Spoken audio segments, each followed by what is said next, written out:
Bonjour à tous et bienvenue sur IQ Invest pour une nouvelle analyse de société. Aujourd'hui, on va s'attaquer à la société Fair Isaac que vous connaissez peut-être. Elle est souvent abrégée FICO. C'est d'ailleurs son nouveau nom officiel, FICO. Donc c'est une société qui commercialise principalement des scores de crédit. Comme nous allons le voir, c'est une société que je voulais analyser depuis pas mal de temps puisqu'elle est très connue dans la sphère de l'investissement quality et donc on va voir si sa réputation est justifiée ou non et surtout à quel prix est-ce qu'il faudrait acheter FICO potentiellement. Comme d'habitude, cette vidéo va être découpée en plusieurs étapes. Premièrement, nous verrons la société FICO, puis nous ferons son analyse quantitative, puis son analyse fondamentale. Ensuite, l'évaluation du prix pour savoir si elle est sur ou sous-évaluée. Et enfin, nous ferons une conclusion. Pour tous ceux qui n'ont pas vu ma playlist méthode 2024 avec 4 vidéos qui expliquent en détail ma méthode d'analyse d'action, je vous invite à aller les regarder. Vous aurez toutes les clés en main pour suivre cette analyse et pour vous-même analyser des actions de votre côté en toute autonomie. Comme d'habitude, je vous rappelle que cette vidéo est disponible à des fins informatives et éducatives uniquement. Ce n'est en aucun cas un conseil en investissement, vous êtes tous entièrement responsables de vos décisions d'investissement et investir comporte des risques de perte en capital. Ceci étant dit, donc commençons par voir la société FICO.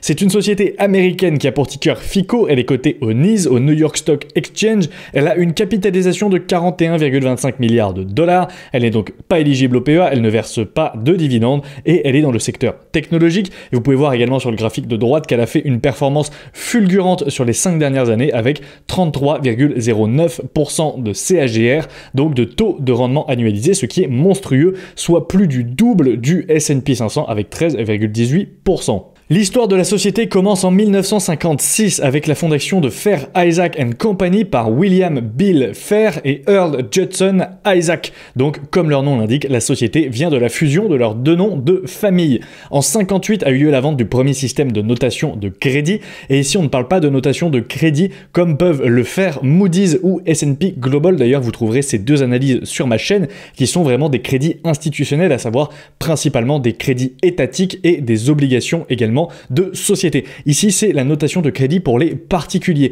qui va évaluer le score de crédit d'un particulier. Ensuite, en 87 a eu lieu l'entrée en bourse de FICO au NYSE, au New York Stock Exchange. En 89, le lancement du premier score FICO généraliste. En 95, Fannie Mae et Freddie Mac commencent à utiliser les scores de FICO pour déterminer l'éligibilité aux prêts hypothécaires, donc les prêts immobiliers. En 2020 a eu lieu une investigation antitrust de la part du DOJ, donc le Department of Justice aux États-Unis, et en 2023, les poursuites sont toujours en cours, notamment pour pratiques anticoncurrentielles et monopolistiques de la part de FICO, et vous allez très vite comprendre pourquoi. Au niveau des ventes par activité, on est très équilibré. On a les scores qui représentent 53,5% des ventes et les softwares qui représentent 46,5% des ventes. On va revenir en détail sur ces deux segments. Au niveau des ventes par région, on a 84,42% dans les Amériques, donc une très forte concentration en Amérique, notamment du Nord, 9,87% en Europe, Moyen-Orient, Afrique et 5,71% en Asie-Pacifique. Au niveau du business model de FICO, donc Fair Isaac Corp est une entreprise leader dans l'analyse financière et est principalement connue pour ses scores de crédit FICO qui sont une référence pour déterminer la solvabilité d'un consommateur individuel. Donc en plus des scores, elles vendent également des logiciels principalement aux institutions financières dans des domaines tels que l'analyse, la prise de décision, les flux de travail des clients et la fraude. Également, les logiciels de FICO et le très utilisé FICO Score sont utilisés par des milliers d'entreprises dans plus de 80 pays, la plupart étant donc des grandes banques et des émetteurs de cartes de crédit qui s'appuient également sur ces solutions. Ensuite, au niveau des segments, donc le FICO Score, c'est le principal segment. Il est largement adopté par la majorité des grandes banques, des émetteurs de cartes de crédit et d'autres institutions financières, non seulement aux États-Unis, mais aussi dans plus de 40 pays à travers le monde. Il est distribué à la fois en B2B via des agences d'évaluation de crédit spécialisées et directement également en B2C par le biais de plateformes comme myfico.com. Alors forcément, ce score de crédit FICO, c'est quelque chose de très américain, c'est quelque chose qui va plus parler, en tout cas qui est plus présent aux États-Unis. Pour les consommateurs américains, on n'a pas trop l'équivalent en France, puisque en général, ce sont les banques qui évaluent notre capacité à prendre des crédits. On a également des mises à jour régulières des modèles de scoring comme FICO Score 10T pour améliorer la précision des prédictions en intégrant notamment de nouvelles données comme l'historique des paiements de loyer. On a aussi des propositions de solutions spécifiquement conçues pour aider les populations ayant un historique de crédit limité ou inexistant à accéder à des services financiers. On retrouve FICO Score XD ou l'Ultra Ultra Fico Score et également des gammes de produits complémentaires comme Fico Resilience Index pour évaluer la résistance au stress économique et des services de surveillance du crédit et de l'identité. Donc la gamme de produits dans Fico Score s'adresse principalement à des agences d'évaluation de crédit et sont vraiment la référence, en tout cas le Fico Score est vraiment la référence aux États-Unis en termes d'évaluation de risque de crédit pour les particuliers. Ensuite, on a Fico Softwares. Donc ici, ce sont des solutions logicielles qui permettent aux entreprises d'automatiser et d'améliorer leurs process. Donc par exemple, l'engagement client, l'acquisition, la tarification, le service et la protection contre la fraude, l'optimisation des opérations internes et la gestion des calendriers. Ces logiciels peuvent être déployés soit via le cloud, donc en modèle SaaS, Software as a Service, soit directement sur site en utilisant l'infrastructure informatique existante des clients, et ils sont facturés via des abonnements pluriannuels en général avec des paiements basés sur des mesures d'utilisation comme le nombre de comptes ou de transactions. Donc on a une belle source de revenus récurrente ici.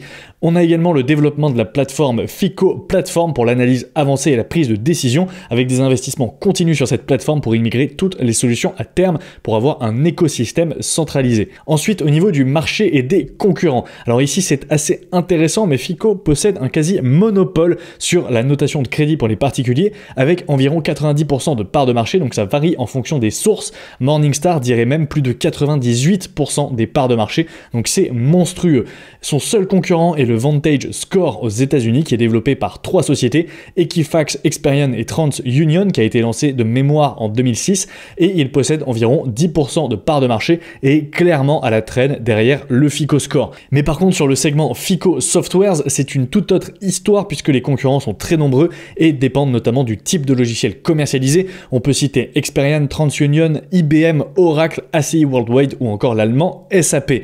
C'est un marché qui est très segmenté et les données sont souvent confidentielles, donc c'est très difficile d'avoir des statistiques précises sur le segment Softwares de Fico. Au niveau du management, on retrouve William Lansing au poste de président et CEO depuis 2012, en sachant qu'il a rejoint la société en 2006. On retrouve Steven Weber au poste de Executive Vice President et CFO, donc Chief Financial Officer depuis 2023, mais il a rejoint la société en 2003. James Veman qui est Executive Vice President du segment Scores depuis 2012 et Nikhil Bell qui est Executive Vice President du segment Softwares depuis 2024 et il a rejoint la société en 2013. Au niveau des actionnaires, on retrouve Will Lansing parmi les plus gros actionnaires de la société avec 1,5% des parts, donc ça c'est super intéressant à constater puisqu'on a du coup du skin in the game de la part du CEO qui possède beaucoup de parts dans la société. Et maintenant on peut passer à l'analyse quantitative de Fico. Et comme d'habitude pour l'analyse quantitative, on se retrouve sur l'application IQ Invest et profitez-en puisque en ce moment il y a moins 15% sur l'application sur les abonnements mensuels et annuels jusqu'à dimanche prochain. Donc c'est le code SMALL qui est valable une semaine à la suite de l'introduction des small caps dans l'application puisque maintenant il y a plus de 46 000 entreprises disponibles dans le screener. Mais donc ici on est sur Fair Isaac Corp. Si on regarde un petit peu le graphique d'évolution du cours de l'action et qu'on compare au S&P 500, on a une performance tout simplement impressionnante puisqu'on a fait 343% sur 5 ans avec un CAGR de 34%. Si on regarde sur les 10 dernières années, on est encore plus impressionnant avec 1959%, donc c'est-à-dire plus de x10, quasiment x20 sur le cours de bourse de Fair Isaac. Donc c'est impressionnant avec 35% de CAGR, de Compound Annual Growth Rate sur les 10 dernières années. Au niveau de la note quantitative, on a 15 sur 20. À noter que l'entreprise perd d'office 4 points car elle ne verse pas de dividendes. Donc grosso modo, on a un quasi sans faute sur la note de Fico. On a de très très bons retours sur capitaux avec un ROIC supérieur à 40% sur la dernière année et 31% sur les 5 dernières années. On a de très beaux chiffres au niveau de la croissance avec plus de 10% de croissance du chiffre d'affaires sur les 10 dernières années, une très bonne prédictibilité de la croissance du chiffre d'affaires et plus de 20% de croissance des free cash flow par action sur les 10 dernières années. Donc c'est tout simplement impressionnant. On a des marges également qui sont très élevées avec quasiment 80% de marge brute et 30% de marge nette, le tout avec quasiment pas de capex et avec par contre pas mal de dettes puisqu'on a un ratio dette sur EBITDA quasiment à 3. Donc ça va être le point négatif pour Fico, ça va être la dette qui est un petit peu élevée pour le coup. Si on passe maintenant à l'onglet quantitative, on va mettre les données sur 30 ans et on va voir ici que les chiffres sont impressionnants. On a une très belle croissance des revenus avec quasiment pas de baisse, sauf après 2008. Forcément, c'était la crise financière qui a beaucoup impacté tout ce qui est lié au crédit. Donc on a eu de fortes baisses en 2008-2009 et on a retrouvé les plus hauts à peu près autour de 2015-2016. Si on regarde un petit peu les bénéfices par action, on a une très belle croissance. Si on se met en mode croissance année sur année, on a 15,88% de croissance en moyenne sur les 30 dernières années. C'est tout simplement monstrueux. Au niveau des free cash flow par action, on a également 15,77 et 18,09 sur les 10 dernières années. Donc c'est vraiment impressionnant de la part de FICO. Ensuite, au niveau de la rentabilité, on va enlever ici les capex et le payout ratio et on voit que les marges sont globalement en augmentation dans le temps, notamment la marge opérationnelle qui est passée de 17,5% en 94 et qui est maintenant à 42,71%. Donc on a plus que doublé la marge opérationnelle en 30 ans, également la marge brute qui était à 66% en 94 et qui est maintenant à 79%, donc plus de 10 points de gagné sur la marge brute, c'est vraiment impressionnant. Pareil pour les retours sur capitaux, on va enlever le ROE ici et on voit qu'ils sont globalement en augmentation avec des plus bas en 2002, donc à la suite de l'explosion de la bulle internet où on avait un ROIC de 1,41% et aujourd'hui on a un ROIC de 43,81%, donc c'est vraiment impressionnant. Au niveau des actions par action, on a des rachats d'actions constants depuis 2003, vous voyez qu'elles sont en constante diminution et si on regarde la dette, par contre on voit qu'elle est relativement élevée puisqu'elle est quasiment constamment au-dessus de 3, en tout cas au-dessus de 2,5, donc c'est une entreprise qui potentiellement prend de la dette pour faire jouer son effet de levier et déployer de la dette pour croître plus facilement, potentiellement pour racheter des concurrents par exemple. Ensuite, si on regarde rapidement au niveau des ratios, on voit qu'on a un WACC, donc un Weighted Average Cost of Capital, donc un coût moyen du capital de 10,45% qui est bien inférieur au retour sur capitaux, donc ça c'est un très bon point puisque ça veut dire que l'entreprise crée de la valeur pour ses actionnaires. Maintenant qu'on a vu les chiffres, on peut passer à l'analyse fondamentale de la société et on va commencer par les forces. Premier point, elle est pionnier et en quasi monopole sur le marché des scores de crédit puisque le score FICO est utilisé par plus de 90% du marché. Ensuite, on a une diversification également sur le segment logiciel, bien que plus compétitif, ça engendre des revenus récurrents, ce qui permet de ne pas dépendre uniquement de son score. On a un pricing power monstrueux car les scores représentent un coût dérisoire pour les entreprises, en général 5 cents par score, et FICO peut se permettre d'augmenter régulièrement les prix. On a du skin in the game de la part du CEO et une belle allocation du capital avec des rachats d'actions constants, et également les marges sont en hausse, même s'il reste beaucoup de points à aller chercher, notamment sur le segment des logiciels.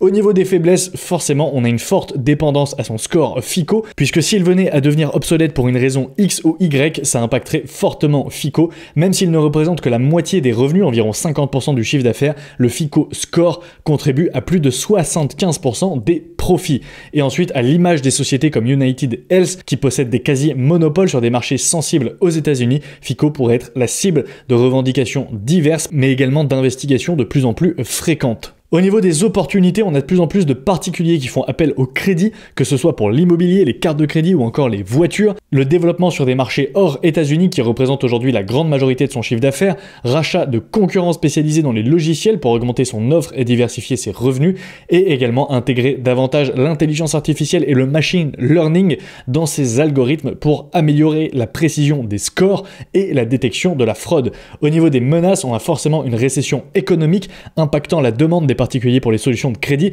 Ça s'est directement vu après la crise financière de 2008 où l'entreprise a mis plusieurs années à retrouver ses plus hauts historiques. Ensuite, la hausse des taux d'intérêt directeurs qui pourrait freiner le marché du crédit pour les particuliers, la dépendance à des considérations politiques, notamment pour la mise en place du B-Merge avec le Vantage Score, puisque Fannie Mae et Freddie Mac seraient contraints d'utiliser les deux scores pour leur calcul de score de crédit. On a également des menaces de régulation qui planent sur FICO, qui a déjà fait l'objet de plusieurs investigations de la part du Doge, et certaines banques préfèrent également mettre de plus en plus leur propre système de scoring en place plutôt que de passer par FICO, et cette tendance pourrait s'accroître à l'avenir. Au niveau de l'avantage compétitif, on a un large moat stable qui provient de 2 points. Le premier, le plus gros, c'est l'effet de réseau. Donc là, on est vraiment similaire aux agences de notation type Moody's, S&P Global, puisque plus le score est utilisé, plus FICO possède de données pour calculer son score de manière précise et plus il sera utilisé et surtout respecté par les institutions financières qui feront de plus en plus confiance dans ce score. Ensuite, plus faible, on a les coûts de changement qui provient principalement des logiciels. Cet avantage est relativement faible, mais comme pour tout logiciel, il peut être coûteux de reformer ses équipes sur une solution concurrente. Au niveau de la checklist fondamentale, on va commencer par les revenus. Premier point, on a des revenus récurrents, puisque les partenariats pour le FICO Score sont long terme. En plus des logiciels qui offrent toujours plus de revenus récurrents, on a des produits qui résistent au changement. Selon moi, le FICO Score n'est pas prêt de se faire déloger pour le moment. L'entreprise évolue dans un marché en croissance également. Le marché du crédit est en constante expansion et les revenus de l'entreprise, par contre, ne sont pas diversifiés, puisque FICO dépend énormément de son score qui représente plus de 75% de ses profits. Ensuite, au niveau du management, on a un sans faute ici, on a une bonne allocation du capital avec des retours sur capitaux impressionnants et Morningstar qui lui attribue une note exemplaire. Les marges sont en augmentation, il y a du skin in the game avec le CEO qui possède des parts conséquentes dans la société et des rachats d'actions réguliers puisqu'il y a des rachats d'actions depuis 2003.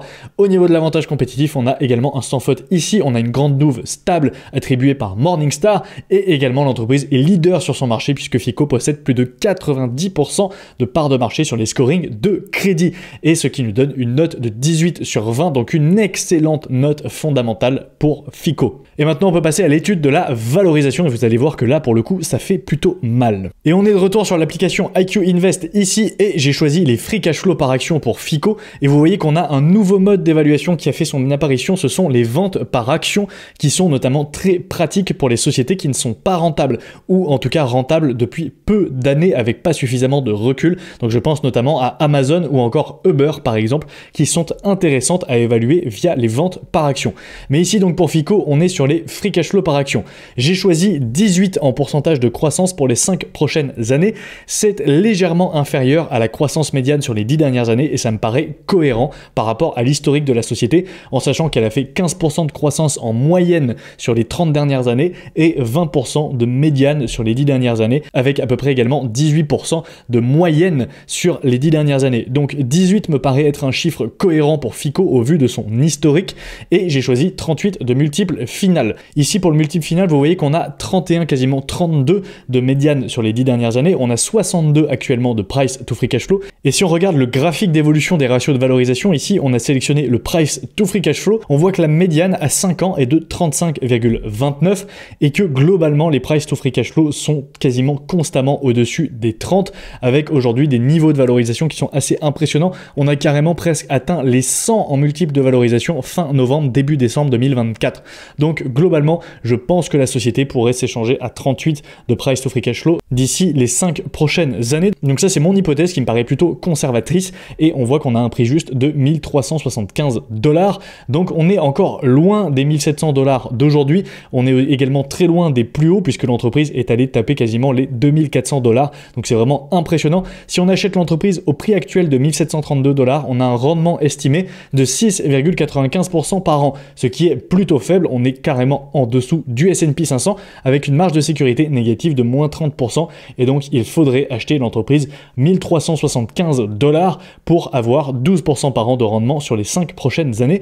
Donc globalement on est surévalué, même carrément surévalué de quasiment 26%. Et maintenant donc pour conclure, on va faire un rapide récapitulatif des notes. On a 15 sur 20 de notes quantitatives, 18 sur 20 de notes fondamentales, donc ça c'est vraiment excellent, et moins 25,9% de marge de sécurité, donc on est surévalué pour FICO. Donc pour conclure, FICO sur le papier en tout cas est une entreprise de qualité qui surperforme largement le S&P 500 et ses concurrents à long terme. Elle possède un large moat stable, un management skin in the game et une bonne allocation du capital. Elle est leader dans les scores de crédit avec un quasi monopole grâce à son FICO Score et elle vend également des solutions logicielles qui lui permettent de diversifier ses revenus et d'avoir encore plus de revenus récurrents. Elle est aujourd'hui largement surévaluée par rapport à mes hypothèses et mon prix d'entrée idéal serait autour de 1375 $. Donc on en est loin, on est même à 30% quasiment au-dessus aujourd'hui, mais c'est un oui pour moi. FICO rejoint ma watchlist, mais dans tous les cas pour le moment je ne pense pas qu'il y aura d'opportunités prochainement au vu de sa valorisation actuelle. Donc elle rejoint ma watchlist bien au chaud et je ne sais pas si un jour je me positionne positionnerez dessus. En tout cas, c'est une entreprise très très intéressante. Et voilà, merci à tous, merci à ceux qui sont restés jusqu'à la fin. Comme d'habitude, n'oubliez pas de laisser un pouce bleu sous la vidéo. Dites-moi en commentaire ce que vous pensez de Fico. Est-ce que c'est une entreprise que vous avez en portefeuille ou pas? Et quel serait votre prix cible pour rentrer sur l'action? N'oubliez pas de vous abonner à la chaîne si ce n'est pas déjà fait, d'aller suivre également la chaîne IQ Bitcoin si le sujet du Bitcoin vous intéresse, ma page Instagram @iq-invest.fr et également le podcast Focus Fondamental animé avec Jean de la chaîne J'invest et avec un nouvel épisode tous les lundis matins à 8h sur YouTube et les principales plateformes de podcast. Et sur ce, moi je vous dis à la prochaine pour une nouvelle vidéo. Ciao.